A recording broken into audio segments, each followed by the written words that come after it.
accuse the Jubilee government of neglecting the South Rift region. Why is this? And the government speaks of constructing more than 200 kilometers of tarmac roads in this county.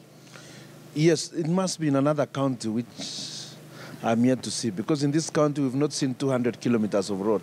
In fact, the existing tarmac roads here since independence hardly exceed 120 kilometers. Mm-hmm. So I don't know where the new ones are. I can only see a starting up of one, which is hardly 15 kilometers long as of now.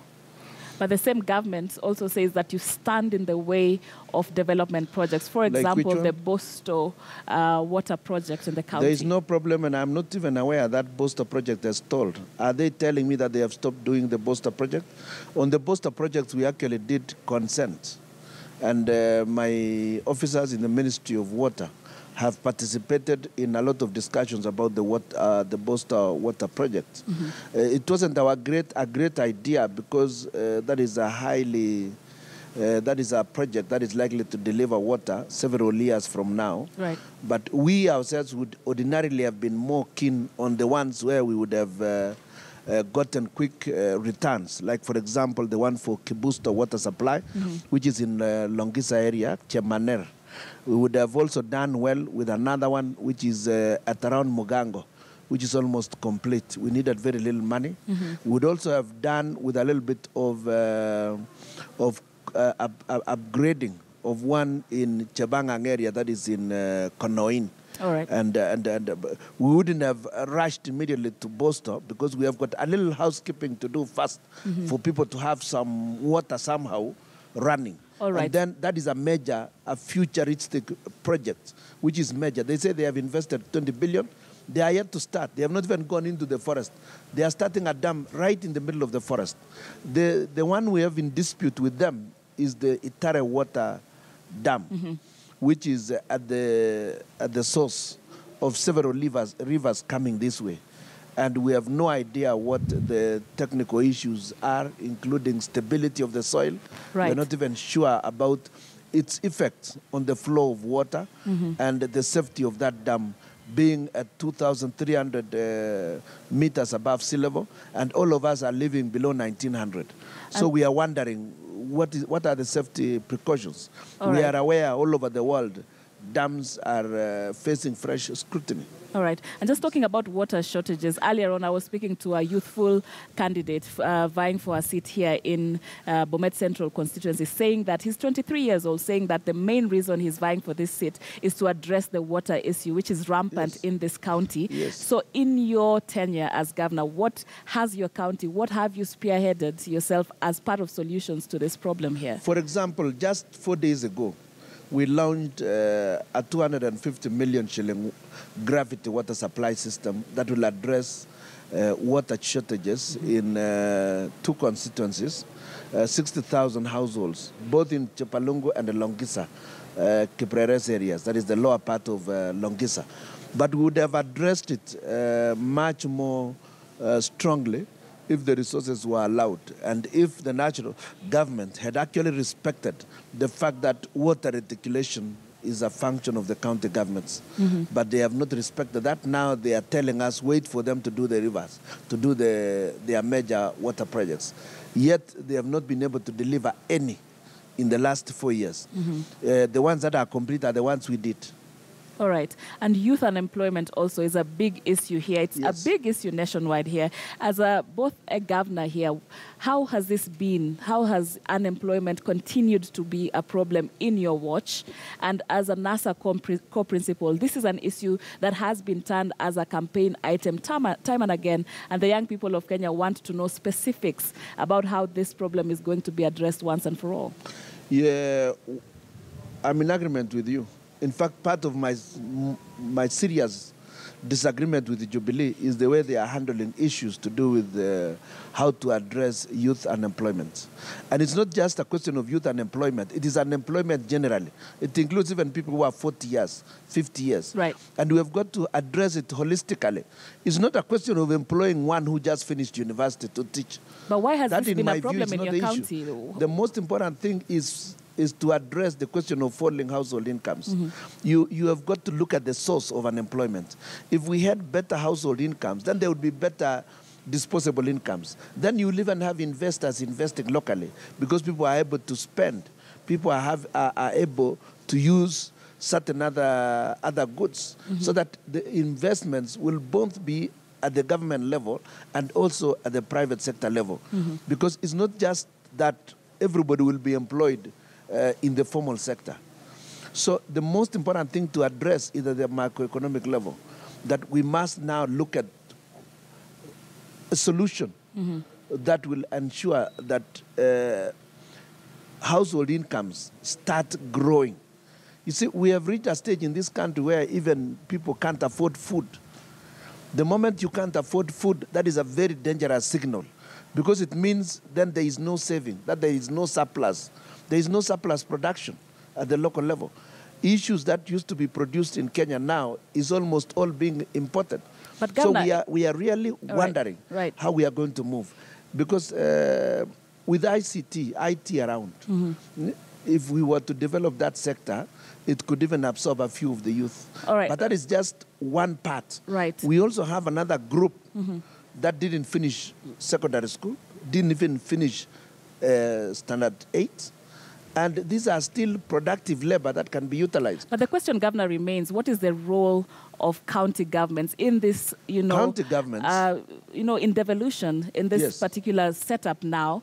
Because we talk about devolving even economics, even business, even job creation. What is the role of the county governments? That is the role of the county, if we could allow counties to invest in these sectors, like, for example, agriculture.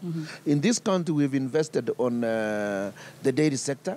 We've invested in ensuring that farmers are able to produce better for themselves, and therefore even the youth are then involved. We want to take a step higher even now. We want to introduce drip irrigation using solar, so that the drier areas are able to produce more goods for the markets. In fact, we have even experimented on doing bread using sweet potatoes. We have also gone ahead to introduce pasture farming in this county. Now we have pasture being a source of income even for the locals as of now. We are also addressing the question of discrimination in the employment sector, that we feel there are jobs that can be done by youth who didn't finish all levels. There has been a move towards isolating this group as if they just don't exist. Yet Kibaki did a good job to bring in the border concept, which has really taken on board quite a number of the youth. We still have quite a number that are unemployed in that sector, in that section. So I want us to look at unemployment, both in terms of those that are skilled and the unskilled, so that we can move forward. And we are trying to address that as a county. Our greatest challenge has been our inability to invest on development itself, because what national government gives us is taken heavily by recurrent costs. That is electricity, water for running, and then movement, and then salaries, and then a few other things. That is why we believe that NASA, with the promise of 45% devolution, will address this particular question, because counties will now have money to invest in development projects. And these development projects will take on board the various cadres of unemployed citizens. So in your view, the devolution of functions was not really followed by devolution of funds to make it possible? Yes. What national government did was just to say, okay, we've devolved. You've taken those particular functions. Now go and perform them. Like, take for example, roads. They just gave us, said, you do the roads, we don't care, but we are not giving you any money. You raise your own money. This is in contradiction with what the Constitution says, that resources follow functions. If the resources do not follow the functions, it's a useless thing. The counties just become just some new institutions that can hardly deliver. All right. Yeah. And then earlier, throughout this week, the IEBC has been involved, with trying to show Kenyans how this particular general election will be, conducted, having that simulation that took place earlier on in the week. As NASA core principal and as a coalition, are you confident that IEBC is prepared, and are you happy with what you've seen in terms of their preparedness so far? At the theoretical level, IEBC has tried at the theoretical level. And IEBC as an institution on its own is apparently trying to do the best under the circumstances. Mm-hmm. But our main issue has been about the role of the national security forces in the management of these elections. Mm-hmm. They have tended to get involved beyond what is ordinary, what is normal. So we really do not understand why they are getting involved both openly and also behind the scenes. There is too much behind the scenes preparation for these elections by the security forces that is making us worried about the overall intention. What is it all about? Yet when IEBC demonstrates but these issues, are questions you have been posing the entire week, yes. And they have been responded to. Yeah, they have been responded, but we are not sure whether they have disbanded those groups that they have been recruiting. For example, what is the point of withdrawing the identification of a police officer? What is the whole idea? I know you won't answer that question, but we have been putting this on the public platform so that Kenyans can debate it. We would like to be sure that it will be a proper election that will be held. All right. At the theoretical levels, it looks well prepared. All right. And the last question that Kenyans want to know from both coalitions, should you lose as NASA, are you prepared to concede defeat amiably? Yes, there is no problem. All right. I mean, elections are elections only if people are willing to accept the results.